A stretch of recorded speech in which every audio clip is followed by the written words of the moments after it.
Very good afternoon to everyone. I am glad that you are all safe and doing well despite difficult time that we are in. Let me first express my gratitude to our partners in the European Chamber of Commerce in the Philippines, my fellow speakers for sharing, participants and guests for joining us today. As we continue to navigate this new normal brought about by the pandemic, we have seen numerous innovations and approaches employed by different businesses to hurdle the challenges imposed by this global dilemma.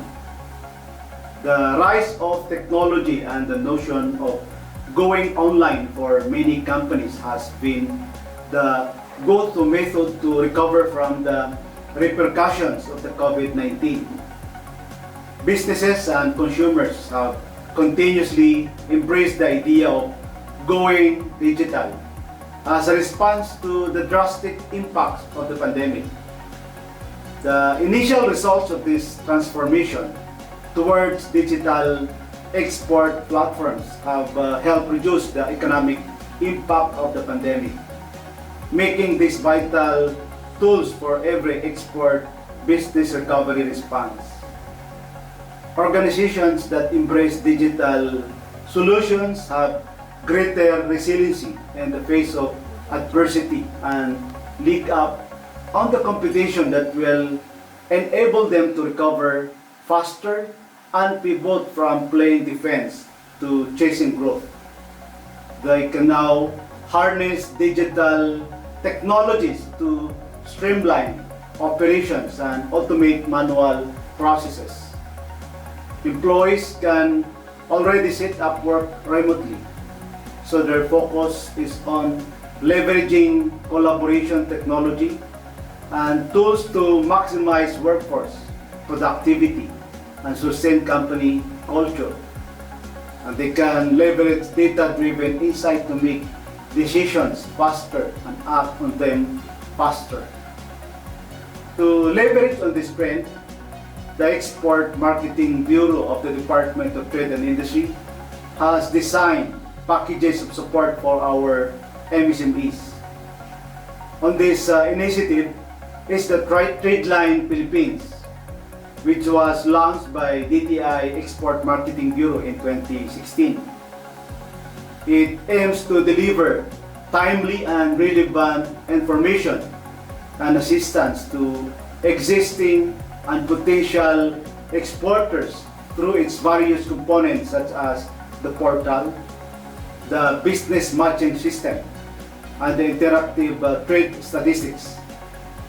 Another key support programs being implemented by our EMB is the Regional Interactive Platform for Philippine Exporters, or REPOLS Plus program. It is an example of an export accelerator initiative that gives companies access to mentorship and other support services that will allow them to compete in the global market. These include opportunities to establish linkages with foreign buyers, businesses, and business support organizations. Under the REPOLS program, we have onboarded MSMEs with products that have high export potential in the global online marketplaces, such as Amazon, eBay, and Etsy. The Bureau is also continuously conducting business matching activities through various secured online platforms. In the Philippines, digital trade in the context of electronic commerce was recognized as an important economic growth driver when the Philippine E-Commerce Roadmap launched in 2016.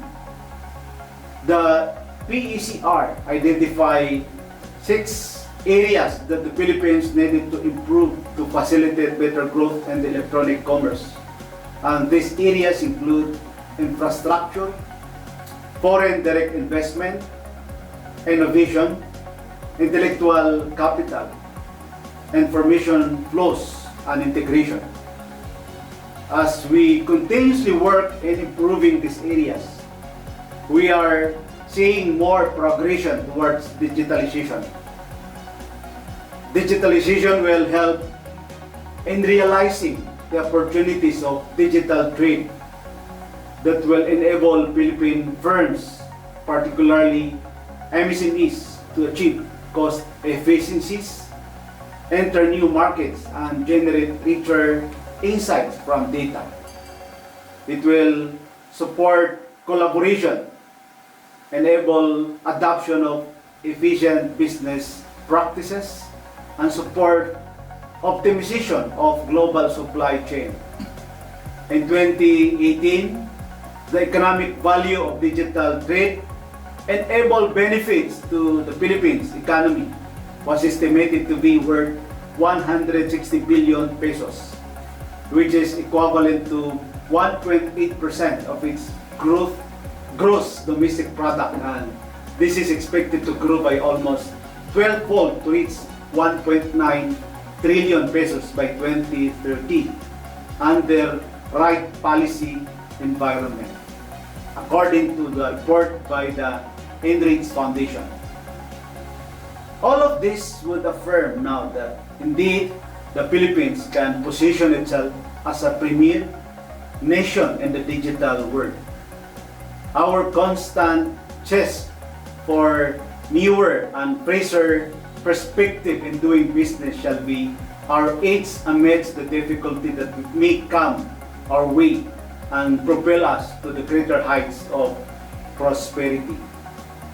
Together, let us rebuild our economy through multi-sectoral collaborations.